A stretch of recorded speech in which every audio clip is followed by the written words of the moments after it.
pre, hustling tayo. Sige pre, saan ba yan? Diyan lang pre, sa may dulo. Ano pa? Tara na.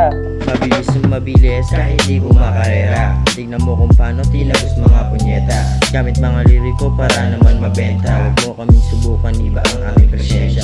Kayang-kayang kumitil, gamit lang aking pyesa. Pag nakita mo ko baka di kayo masupresa. Makikita mo yung kotse kong nakaparada. Habang ako sa bahay pare ay nakabalan. Mga linya kong dala ay galing kanto. Lahat napapahinto kapag napakinggan to. Yung mga babae sa akin ay naiengganyo. Pumasyo yung tropa ko, may dala siya na regalo. Kompleto ang rekado, wag mo akong ginagago. Kasi baka mamaya yung paringin ko ay magbago. Kaya to pati pato, simot pati yung plato. Manalo o matalo, di pa rin to magbabago. Wala mo antena sa ganitong tema. Kung di mo to rinig, baka sira yung antena. Habang ako dito, tahimik lang na pumipera. Hindi mo ko kagaya kasi sanay ito sa gera. Mula nung pagkabata ako ay nakakadena. Sinuunang panahon nakasakay ka sa kalesa. Sarito sa wala kaya ako ay bumibenta. Makukuha ko yung pera pagkatungtong ko ng tren. Mga linya kong dala ay galing kanto. Lahat napapahinto kapag napakinggan to. Yung mga babae sa akin ay naiengganyo. Pumasyo yung tropa ko, may dala siya na regalo. Kompleto ang rekado, wag mo akong ginagago. Kasi baka mamaya yung paringin ko ay magbago. Kaya to pati pato, simot pati yung plato. Manalo o matalo, di pa rin to magbabago.